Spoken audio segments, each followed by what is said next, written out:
Assalamu alaikum. There are 4 channels to the heart that shaitan exploits in order to encourage you to sin, in order to encourage you to masturbate to porn, and in order to encourage you to relapse to porn. They are the channel of the eyes, the channel of the tongue, the channel of the ears, and the channel of the thought. Let's explore each one of them. But first, let me quickly introduce myself. My name is Amjad Moshe Wamala.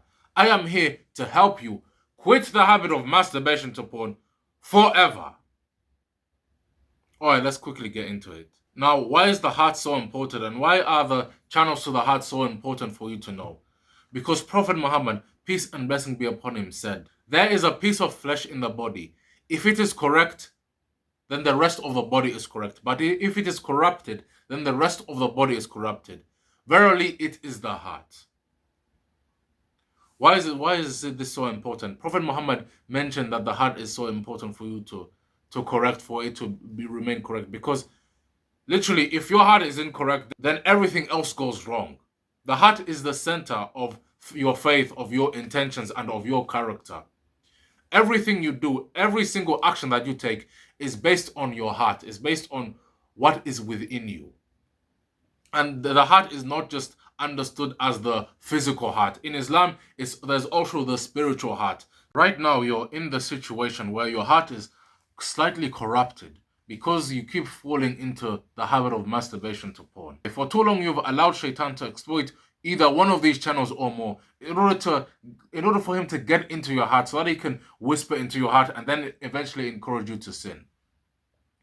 And the more you've been sinning, the more you've been relapsing, the more you've been watching porn, the more you've been allowing shaitan to exploit these avenues, the easier it was for you to sin, thus making your heart even more and more corrupt. This is why you find yourself relapsing over and over again, because your heart is slightly corrupted. Your heart is slightly impure. At this moment in time, it's not completely, totally ruined. It's not completely gone. Your heart is not completely hardened yet. It is just diseased because you're in the position where you still kind of hate the fact that you're sinning. You still kind of hate the fact that you masturbate upon, which is why you're watching this video. If you're watching this video, then it is actually a good thing because it shows that you're tired of sinning, that you have just had enough of relapsing to porn over and over again. You actually want to find out Islamic reasons to why you keep relapsing. Alright, let's explore each channel. And the first channel is the channel of the eyes. Now, this by far is the easiest channel that shaitan exploits. This is the easiest channel for shaitan to attack. Instead of you using your eyes to look for productive things to do, or even reflecting upon the Quran and the Hadiths, shaitan has you occupied with idleness and pleasure. Idleness and pleasure. Basically, you're idle, you're not really doing anything. You're just there, but you're seeking pleasure at the same time. Is this starting to sound familiar? In this day and age, this is what shaitan exploits the most because of social media platforms, because of our phones and other devices like the TV. We're idle, we're sat still, we're not really doing anything. And we're just occupied with pleasure. We're just occupied with seemingly pleasurable things. We're constantly scrolling and scrolling and scrolling on social media. And if you're watching TV, we're just scrolling on channel by channel by channel. The social media platforms are literally designed to be idleness and pleasure machines. And this is the step-by-step process of how shaitan has been using the channel of the eyes in order to get you to masturbate to porn. How he got you from not really doing anything to eventually fapping to porn, to eventually being in this haze where you're just masturbating to porn, where you're just watching and watching pornography for hours on end. Firstly, it is the idle site. This is basically where you're just idle, you're just scrolling and scrolling on social media, you're just watching random YouTube videos, you're just there idle on your phone just watching videos.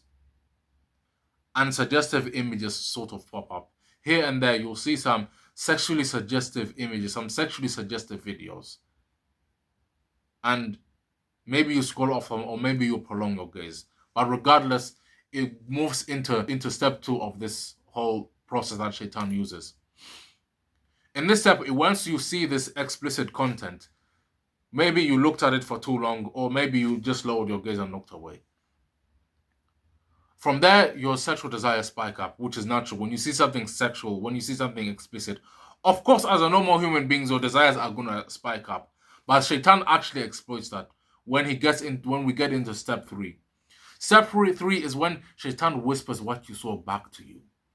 He keeps whispering and whispering and whispering. He keeps reminding you of the sexually explicit image that you have seen. Maybe you've started off with the day scrolling on social media. And then throughout the time that you're at school or at work, he keeps making you think about that sexually explicit image that you saw. He says, yeah, remember that woman you saw. Yeah, remember that thing that you have seen. Yeah, he keeps reminding you of this explicit image over and over and over and over again. Until he gets you into step number 4, where he actually encourages you to act upon this feeling, to act upon the feeling while also reminding you of the image that you saw. Then he encourages you to get into step 4, which is to actually look at such explicit images. He actually encourages you to look at that image once again. What you saw, it's not just bad, you're just looking. There's nothing bad about looking. There is bad about looking, which that's what we're getting into. He says, there's no harm in looking, just looking at an image. What's wrong? It's just a sight. And you actually like what you see. What you see is actually quite attractive. So, just look. It's perfectly fine. Then you fall into this, and then you observe and you look at the sexual explicit image of the woman, and then he encourages you to seek something more. He then whispers to the nafs al-amara. Remember I spoke about nafs al-amara, right? The version of you that wants to seek desires at any means necessary. He whispers to that version of you. He says, yeah, you want more, don't you? Yeah, you just want to feel good. You want to see something more explicit. Yeah, why don't you look at something? This is not good enough. You saw that sexual image. Yeah, you saw that woman in a bikini or whatever. Why don't you look at something more? Why don't you look at something even more explicit? And you know what I'm getting at here. Then he encourages you to look at nude women, and then eventually pornography.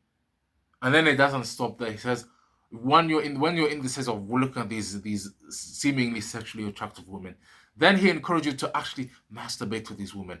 You want to feel good, don't you? Yeah, you're looking at these images. Yeah, you're exploring them. Why don't you actually masturbate to them? Well, you want to feel good, don't you? And you, of course, at this point, you're agreeing because you're not really thinking at this point anymore because you're in nafs al-amara. The different version of you has now come out. The version of you that just wants to seek pleasure at any means necessary. So masturbation just seems fine now. Masturbation just seems like a next logical step. And this is how shaitan gets you. And then eventually you masturbate to porn. And then eventually you're committing a sin. And once it's all said and done, you're regretful, you're actually angered, you're actually irritated by the thought that you have masturbated to porn. You feel ashamed of yourself.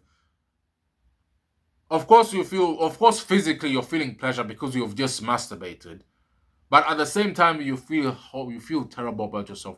You feel like you have just sinned. You feel a sense of shame about yourself, which is normal. It's actually good that you still feel shame. So how do you prevent this from happening? How do you stop yourself from being exploited by shaitan via the channel of the eyes? How do you stop shaitan from getting in your heart via the channel of your eyes? The solution is to lower your gaze. This is what Allah commands you to do. Allah literally says, tell the believing men to lower their gaze, and that is purer for them. Allah says this because the sin usually starts with the gaze. The first sin wasn't actually the masturbation. The first sin was the fact that you prolonged your gaze. The first sin was the fact that you looked at explicit content for much too long.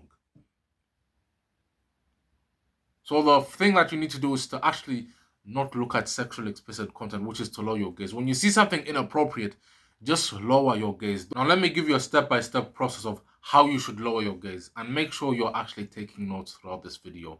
This is actually how you learn from videos. This isn't some mindless entertainment kind of video that you just watch and then get on with your day. This video will actually benefit you. This video is actually important, so make sure you're taking notes. Now, we know that sometimes when you're in this idleness and pleasure, you're not always looking for sexually explicit content. Maybe you're just watching some entertainment videos. Maybe you could even just be watching educational videos like this one. But you stumbled upon sexual content. On your way to watching this video, you might have seen a sexual explicit image here and there. You might have seen something suggestive here and there. So how do you stop yourself? How do you stop this from happening? And of course, your desire is going to spike up, especially when shaitan is whispering into your ear, when shaitan is reminding you of that sexual image that you have seen. When you're exposed to such, when you're being reminded of this sexual image, when shaitan keeps whispering this image back to you, and you'll actually notice this because you, for some reason, you remember what you've seen. For some reason, you've remembered that sexual image. The thing that you need to do is to remind yourself that you don't actually enjoy masturbation to porn.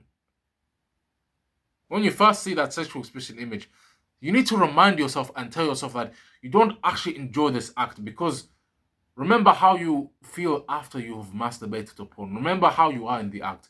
You're not enjoying it. You're not actually loving the fact that you're masturbating to porn, because if we were to record you actually masturbating to porn, we will not see you smiling, and we sure as hell will not see you smiling after you've done the act. You would actually be miserable. So remember that feeling. Remember how miserable you feel after you've done the act. And then ask yourself, do I want to be in that state? Do I want to feel miserable again? Do I actually enjoy this? And I also want you to remember who you're committing a sin against. Remember that when you masturbate to porn, you're not only doing an injustice to yourself, but you're going against Allah as well. You're disobeying Allah as well. Because every human being has something inside them called the akal. This is what we call the spiritual intelligence, the intelligence of the heart. The version of them that is kind of wary against sin, that kind of wants to stay away and keep sins at bay. The version of you that says, when you're about to commit a sin, there's a version of you that says, okay, this is actually a sin, this is actually haram, this is actually disgusting. If I continue on this path, I'm probably going to go to hell. Allah's going to be disappointed in me. My heart is going to actually darken. So I think it's best that I should avoid this sin. Let me actually avoid this sin. This is your akal speaking. You need to agree and align yourself more with that akal.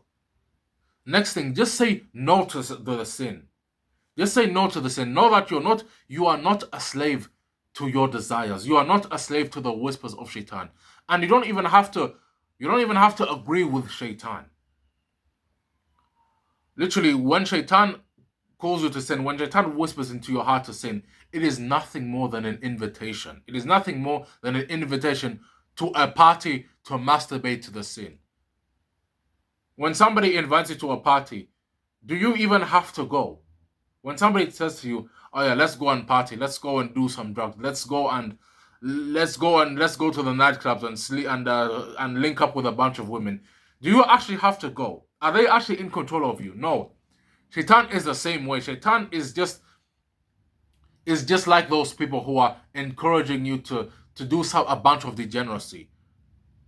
Shaitan is literally like them. In fact, they are actually shayateen within themselves. But these whispers, these thoughts of sins, they're nothing more than suggestions from shaitan. You don't actually have to agree with them. Remind yourself that you're in control. You are in control of your situation. The only reason why it seems so hard for you to resist is because of the fact that your heart is not entirely clean, because of the fact that your heart is not entirely pure. I'm actually going to get into this in a later section, how you can actually purify your heart. But we're specifically talking about how to stop falling for the sin via the channel of the eyes. The other solution is just get off these social media platforms. Not be on the social media platforms where sexual explicit content even exists. Instagram and basically just Instagram and TikTok. These are the main ones. You know how it is.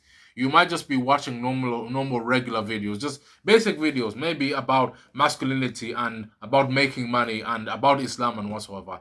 And then out of nowhere, something suggestive is just there. Maybe a woman in bikini, maybe an attractive woman even, and maybe it's even those women in niqabs, but they're still beautifying them, so they're still twirling their bodies around in kind of attractive and elegant and suggestive ways. Yeah, even that is enticing to you. And shaitan keeps whispering to you, it keeps whispering this to you over and over again. Get off these social media platforms where you don't even get a chance. If you're having a scroll session and you see these images, click off these images and don't even give yourself a chance to think about these images. Go and do something else. You see something inappropriate, you say astaghfirullah, and then you just click off the video, click off the app, and then you go and do something else. Do something that is more productive. You click off the image and then you read Quran, for example. You click off these images and then you actually do habits that will get you closer to Allah, that will keep you protected from actually committing that sin. Because the closer you are to Allah, the more protected you actually are from shaitan. Okay, let me quickly explain how I overcome being encouraged by shaitan to sin via the channel of the eyes. How I avoid being exploited by shaitan via the channel of the eyes. So I watch a lot of YouTube content, right? Yeah, I know we shouldn't be in there. We shouldn't be wasting our precious time on just scrolling and scrolling on YouTube. Yeah, I get it. For me, it's mainly YouTube. For you guys, it would be probably be Instagram or whatever. But these days I don't usually use TikTok or Instagram. I mainly just use YouTube. But even there on YouTube, there can be still some enticing kind of content, some content that you shouldn't actually be seeing. Sometimes I'm having a scroll on YouTube videos and there will be suggestive sort of thumbnails. There'll be thumbnails of women not dressed in the Islamic way, let's just say. Women who are not fully covered, let's just say. And instead of me standing there and just gazing and looking at this image, the way I overcome is I just scroll past the image and I don't even think twice. I just scroll past it. I don't look at it. I don't even give myself the chance to be enticed by such things. I literally tell myself that I am way too good to be wasting my precious time just gazing at this woman on the screen who doesn't even know I exist. That is how I overcome the channel of the eyes. The next channel that shaitan exploits is the channel of the ears. And I've actually noticed that throughout my life, this along with the channel of the tongue, which I'll discuss later, because the channel of the ears and the channel of the tongue, they are kind of interconnected. They are sort of similar, but the channel of the ears, this has to do with what you listen to. This has to do with listening in on sexual jokes. This has to do with listening to people's sexual experiences, listening in on people's sex stories. This all revolves around the channel of the ears. And what we're going to mainly talk about is the listening of music. There's a scholar by the name of Ibn Qayyim. He writes in his book, The Disease and the Cure. And when he's writing this, he's interpreting what shaitan is narrating, interpreting what shaitan is whispering. Strive to allow it to hear falsehood, as it is easy on the soul and beautifies it. Select the sweetest and most mesmerizing phrases. Merge them with all the soul's whims and desires. Now let me ask you, does that not sound similar to music, especially that last part? Select the most sweetest, most mesmerizing phrases and merge them with the soul's whims and desires. That's literally music. That literally sounds like modern day music today. What is music comprised of these days? It's mainly about chasing your carnal desires. Modern day music, you hear these music that these rappers are singing about. Singing about, I sleep with multiple women, I get all these multiple women. Look at all the money I have, look at all the wealth I have, look at all the wealth I acquire. Therefore, all the women want me, all the BITCHers want me. Yeah, look at me now. Just glorifying and praising themselves, glorifying and praising all the women that they're getting. Talking about the sexual things that they do to women in these songs. The next time you hear a song, actually observe the lyrics. Actually observe what the rappers are singing about. You'll realize that all the modern day music, all the modern day songs these days, all of them are about sex and lust and relationships, intimate relationships outside of marriage, and love and romance outside of marriage, and so on and so forth. That's what most modern day songs are mainly about. Romance outside of marriage. And the reason why this is a problem is because when you're used to listening to these songs, they actually deaden your heart. They actually desensitize you to such sexual and explicit and haram topics. Your soul just becomes used to hearing these things. Your heart just becomes used to these things. They just deaden your heart because this is just normal to you. You listen to this regularly. Everybody listens to these things regularly. So yeah, who cares? It's just normal.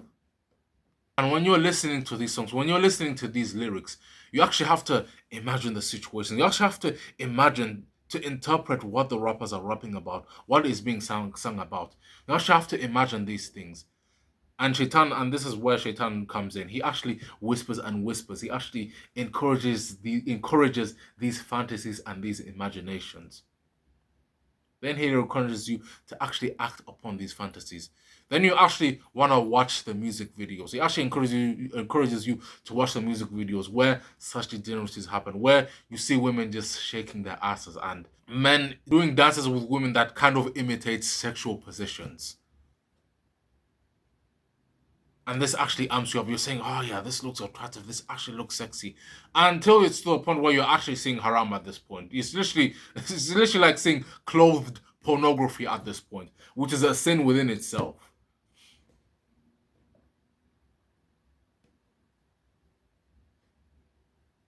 And then he comes back to you again. He spikes up your desires. Why don't you watch something more explicit? This is simply not enough. Because you're in nafs and al-amara at this point. Again, like I mentioned before, nafs and al-amara, the part of you that wants to seek desires. You want that desire of seeing women in sexually explicit positions. So then shaitan whispers to you, why don't you watch pornography? Yeah, pornography has that. And he tells you that, well, everybody's watching it anyway. This is just normal. Yeah, you hear what these rappers are rapping about, don't you? Everybody listens to this anyway. Everybody is engaged. Everybody watches pornography anyway. So what's the point? Just watch it as well. And it's just normal. It's fine as well because everybody else is talking about it. So why don't you, engage in that act as well? And next thing you know, you find yourself watching pornography. How do you protect yourself from the channel of the ears? The solution is avoid listening to music. Music is made haram for a reason. That actually reminds me of a story. I was in the warehouse with my colleagues and they play music all the time, right? In warehouses they just love to play music. I guess it's to distract them from the pressures of the world, to distract them from the mundanity and how boring their job actually is. So they listen to this music, and I tell them that I openly tell them that yeah, I don't listen to music. I'm not into music. Whenever they ask me, anyways, and they're like kind of weirded out by this. That's how you know how corrupt people are. They're weirded out by the fact that I don't listen to music. They're saying, "Wow, how can you not listen to music? That's just weird." They think you're the weird one for not listening to rap songs, which are about haram relationships and which are about sex outside of marriage and which are about dealing with drugs and stealing from people and killing people and so on and so forth. They think you're weird for not listening to that, even though they are technically the weird ones because they actually rap along to such songs. They actually regularly listen to such songs and make themselves desensitized to hearing such degeneracy. So one day they listened to this rap song, and if I can remember correctly, it was in a different language as well. And it was, I think it was in the Nigerian language, and he was rapping about something which is inappropriate, something that is explicit. And then the ones who were listening to this, my colleagues, they were saying, "Oh, this guy's naughty. Why is he talking about such things?" And then I said to them, "Yeah," and then you wonder why music is haram in Islam. And then they all just start laughing. They all start laughing. Okay, yeah, yeah, you know what? You're right. You actually have a point. But yeah, this is the problem with music. They have such disgusting lyrics in there. This is exactly why music is haram. The solution is do not listen to music. Stay away from music. And if it seems hard to you for you to do right now, this is the tactic I want you to do. From this moment forwards, before you go to listen to such music, right? I want you to listen to only the lyrics. You can search up the music and you can search up the music without the actual audio in the background, without the background music. Listen to the song without the music in the background, where it's just the rapper rapping. It's called an a cappella. And just listen and observe what they're rapping about because it actually solves two problems. You're not listening to music which actually is the haram, and you're just listening to the rapping. Actually listen to what the guy is rapping about. Actually listen to what he's talking about. You will realize just how big of a problem music actually is. You will realize exactly what you are subjecting yourself to. From this moment forward, if whatever song that you regularly listen to it without the background music, and you will actually realize how much of a problem this music actually is. And you are making yourself enjoy such lyrics, enjoy hearing such disgusting things. And when you listen to these songs without the music in the background, this should actually put you off. This should actually disgust you. You should actually feel disgusted about exactly what they're rapping about. That alone will put you off music. That alone will make you want to stop listening to music altogether. When you actually realize exactly what these people are rapping about. The thing with music is that the problem with music is that it actually makes it seem more beautiful. It beautifies the disgusting lyrics because to you it just sounds so good. This is the voice of Shaitan, by the way. Music is literally the voice of Shaitan. It just sounds so amazing. It just sounds so good. That is the only reason why you actually like listening to music, because it just sounds so pleasing to the ear. And music really hypes up the degeneracy. It literally hypes up your want to commit sin and do disgusting things. It's literally the voice of Shaitan. Let's actually go back to when music was first invented, when music was first created. So we know the story of Kabil and Abil, right? The story of Kabil, one of the sons of Adam, the son of Adam who killed Abil, his other brother, because his other brother was destined to marry one of his other sisters who Kabil actually wanted, but Kabil wasn't actually meant to have her. So he ended up killing his other brother, Abil, and then he ended up taking the sister who he actually wanted. But he actually separated from his family. So the people of Prophet Sheath, they were told by under no circumstance should you mix in with the people of Kabul. You guys should not intermingle with each other. So then come to the point where Shaitan starts to invent music. What Shaitan does is he worms his way into the people of Kabil, right? He disguises himself as an attractive man, worming his way into the people of Kabil in the form of an attractive man. He says, "Hey, mind if I join you? Mind if I start some work here or something?" And they say, "Yeah, all right, sure, you can join us." So what does is he eventually invents music. He gets a piece of goat skin and he starts beating on it. He starts beating on it in this melodious kind of way. And then this catches the attention of the people of Kabil. They're saying, "Oh, this kind of sounds interesting. What an interesting beat." And they notice that it's having an effect on them. It's making their bodies move. It's making them dance. And they're saying, "Wow, this is actually quite nice. Yeah, let's actually join in." And then more people join in. And they start singing and dancing along to these songs. This is when music was invented. So then eventually the people of and every now and again they would do this sort of ritual. They would start this kind of party. You're starting to realize it's starting to sound similar. This is starting to sound like an early version of a disco or a nightclub. And remember earlier, the people of Sheath were told that under no circumstance should you go to the people of Kabil. But the people of Sheath, they started to question it, particularly the youngsters. They started to question, they were wondering, why can't we go to the people of Sheath? Again, also with the whispers of Shaitan and so on. Shaitan also put this idea in their head. He made them question, why can't we not go to the people of Kabil? What is the problem? Why can't we go to our distant relatives over there? So they even ask the elders, they even ask others, okay, why can't we go? Why is it impermissible for us to visit the people of Kabil? And it was explained to them clearly that, look, we cannot go to the people of Kabil because Kabil, he committed murder and he's just a tough character to be on. He has arrogance in him, he has aggression, he has a bit of pride, and he has some greed within him as well. So we cannot intermix with these people. We cannot go to these people because that is the trait that Kabil has. And the youngsters, they were dissatisfied with the answer. They were saying, "No, we don't really buy that. We don't really go along with that." So one day, what these youngsters do is a group of them from the people of Sheath, they start to explore.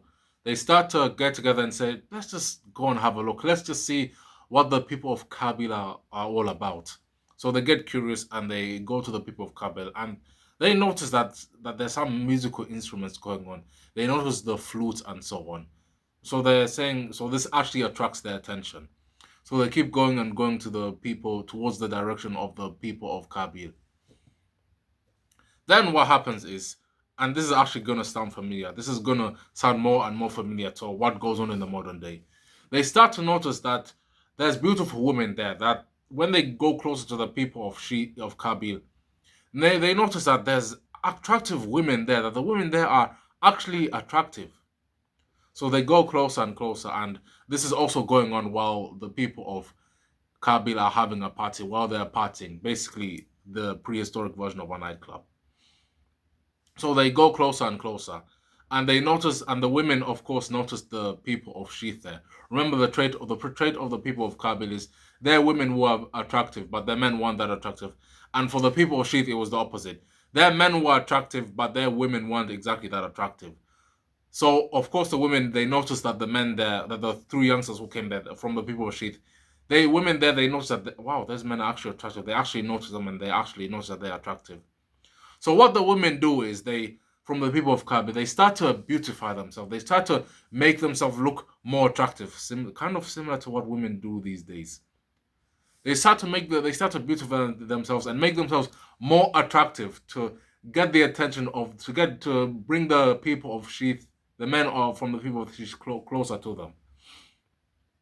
And of course, the men from the people of Sheath, they literally join in on the party. They join in, they start partying, and they start dancing along with the people of Kabil. And of course, since the men from the people of Sheath are attracted to the people are attracted to the women from the people of Kabil. Obviously, they start interacting with each other. The men from that tribe, the women from this tribe, they start interacting. They start joining in, dancing with each other. One thing leads to another, and they end up committing zina. Let me ask you, does this not sound like a nightclub to you? This is basically a prehistoric nightclub. What used to happen back then is literally what goes on right now. So then, once the party was over, once it was finished, what happens is the people of Sheath, the three men from the people of Sheath, they go back to everyone else. They go back to their tribe, and they tell the other youngsters there, "Hey, listen, guys, you have no idea what you're missing out on. Those people over there, those people of Kabil, they have some entertainment. They actually have some fun there. I recommend that you guys should join." And the rest of them, the youngsters there who are told this story, they say, "Okay, fine, yeah, okay, fine, we'll join in." And then a group of them would join in, and the same story would happen. They would go in, they would join in, they would party and dance and just engage in degeneracy, prehistoric degeneracy, along with the people of Kabil. And then this starts to happen again and again and again. And lo and behold, this is where degeneracy was invented. And it was invented by shaytan. And the same exact thing goes along today. And what was instrumental in making that environment? Music. Music encourages you to sin. This is why music is even haram. Music encourages you to sin. The next channel that shaitan exploits, like I said, this is similar to the channel of the ears. It's kind of interconnected. This is the channel of the tongue. This is based on the things that you talk about. This is based on talking about things like sexually explicit content that you have watched or other people have watched. Talking about sexual experiences. Talking about sexual acts. Imagining sexual acts and then talking about them. Imagining sexual experiences like masturbation and watching pornography and the type of pornography that they watch. And then talking about them. Just blatantly blurting out the sexual things. Just blatantly talking about sexual things. Having haram and flirtatious conversations fall under this category as well. And I have noticed, similar to the channel of the ears, this is the tactic that shaitan tried to exploit on me the most. I've actually noticed. Because I had degenerate classmates. Degenerate as I was studying around people who were just straight up degenerates. They would constantly be talking about their sexual experiences. Constantly be talking about masturbation and fapping and porn. And constantly telling me that, oh yeah, everybody faps. Yeah, masturbation is normal. Masturbation is just good. It's just something that people do. Literally day in and imagine this, day in and day out, listening to people talking about sex outside of marriage, even both in school and in college. This is what I was exposed to regularly.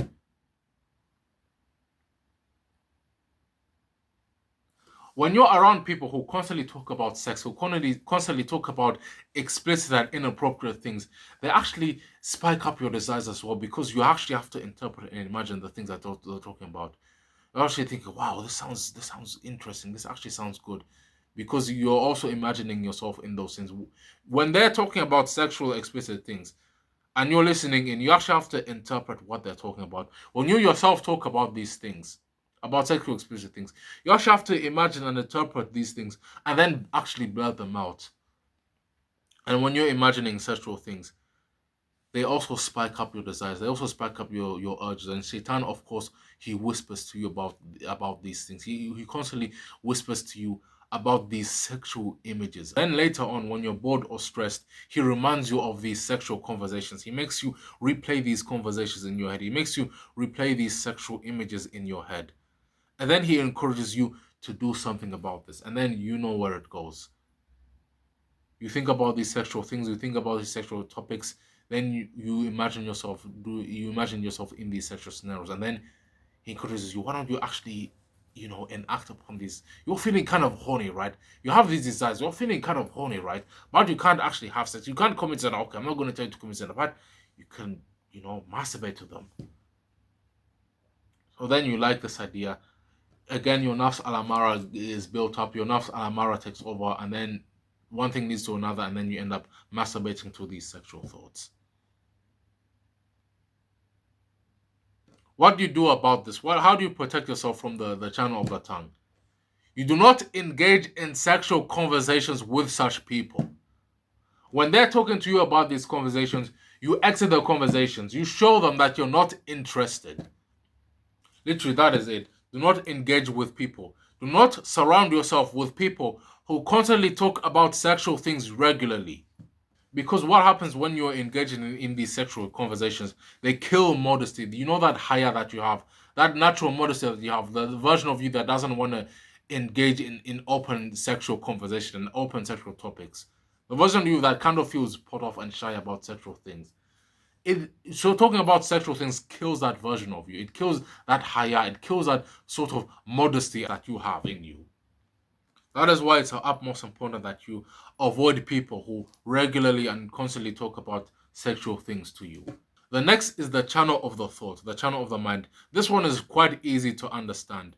This is where you are thinking about sexual things. You're fantasizing about intimacy. You're fantasizing about sex. And shaitan can actually exploit this. Shaitan can actually use this to encourage you to relapse, encourage you to masturbate. This is one of the most effective tactics that shaitan uses on particularly the women. Because women are more into romance novels. Men are more into pornography. Women are more into romance novels and reading about sexual stories and sexual things. This is the one that shaitan uses on women the most. And shaitan uses this on men as well. But mainly the way shaitan uses this on women is they read the romance novels. Well, this is also the channel of the eyes. This is how the channel of the eyes for women, the channel of the eyes and the channel of the thoughts are interconnected for the women. They read these romance novels and they actually imagine these scenes. They actually think and imagine these sexual explicit scenes, and then they end up vibrating to these things. And in your situation, when you're constantly fantasizing about zina, fantasizing about sexual things, fantasizing about masturbation, and fantasizing about the pornographic images, they encourage you to relapse because you actually want to act upon these fantasies. When you think about these things, they spike up your desires. They rise your desires, and you want to act upon these things. You're constantly there, just sitting there, pondering and contemplating and thinking about sexual things. In that moment, shaitan keeps whispering these thoughts over and over and over again. Thoughts about zina, zina, zina. And why don't you actually masturbate? You can actually put yourself in a scenario where you can please yourself. You wanna let something out, don't you? Yeah, you wanna let it out. You wanna let it out. Of course, nafs and amara builds up, and then you end up masturbating to your thoughts. What do you do about the channel of thoughts? Now, here's the thing about thoughts. Sexual thoughts within themselves are not haram. It is not actually haram for you to think about sexual things. The only point where it becomes haram is where you actually act upon them, which would be the masturbation. You can tell yourself, under no circumstance am I going to fap to porn. You can think about it as much as you want to. Just don't masturbate to porn, but that's not exactly easy. It's not exactly that simple, because you think about sexual things, allowing your thoughts to just go on and on and on can just backfire. So what is actually the solution when you think about sexual things? The solution is to actually engage in the remembrance of Allah. When you're having these sexual thoughts, tell yourself no. You stop these sexual thoughts and make sure you're engaged in the remembrance of Allah. Make sure you're doing dhikr of Allah. Make sure your tongue is moist upon the remembrance of Allah. Remember Allah. Subhanallah, Alhamdulillah, Allahu Akbar. You recite these dhikr over and over again. La, excuse me. La ilaha illallah Muhammadur Rasulullah over and over and over again. Prophet Muhammad, peace and blessing be upon him, he used to engage in this practice where he would ask Allah for forgiveness 100 times a day. When you're in a situation where you're thinking about sexual thoughts, and when you think that you're about to act upon these sexual thoughts, think about something else. Think about remembering Allah and actually engage in the remembrance of Allah. You say Astaghfirullah 100 times, Subhanallah, Alhamdulillah, Allahu Akbar. You say this constantly instead of thinking about sexual things. Furthermore, you say Astaghfirullah 100 times, like Prophet Muhammad ﷺ used to also do. And you say Subhanallah wa bihamdihi 100 times. I actually engage in this practice. Doing this actually gets you the forgiveness of Allah 100 times over. It is said that when you say Subhanallah 100 times, Allah will forgive you 100 times over. So engage in this practice. And this also leads me on to the next point, which is engaging in dhikr of Allah will actually purify your heart. Right now, the reason why it's so easy for you to watch pornography and for you to relapse is because your heart is slightly diseased. Your heart is slightly impure because you've been engaged in the sin, which is masturbation to porn. Your heart is now slightly darkened. When you engage in good deeds, when you engage in the dhikr of Allah, your heart becomes more pure. Your heart is more and more purified. You've probably seen this example online somewhere where they have this where they have this water in a cup which is just dark and which is just black as a result of too much ink or whatever. They're saying this is your heart right now. The water which is blackened due to the ink or dirt or whatever. That is basically your heart. Your heart is darkened. And the ink in this situation would be the sins that you have committed. Your heart is now darkened. So what they did is they get pure water and they pour it into this cup which is darkened and so on and so forth. This pure water represents the good deeds that you do, the praying, the fasting, the connection with Allah, the dhikr that you do, saying astaghfirullah 100 times, subhanallah 100 times, subhanallah, alhamdulillah, la ilaha illallah, wallahu akbar, multiple times, saying these multiple times. Being engaged in such things will purify. This is what the water represents, the pure water. It represents the dhikr. And when you're doing the dhikr, they actually purify your heart. They actually make you remember Allah. And when you engage in good deeds, you're pouring these things into your heart. Your good deeds will actually replace the evil that you've done. In that example, they pour the pure water in the ink, and the more and more pure water that gets poured into the ink, the more of the impurity will get removed. The more of the ink will just get removed from this cup until that cup is finally clean. You can make your heart like that as well. Engaging in the worship of Allah will make your heart pure. When your heart is purer, you're less likely to want to engage in sin. You're less likely going to want to sin. Your heart actually influences the things that you do,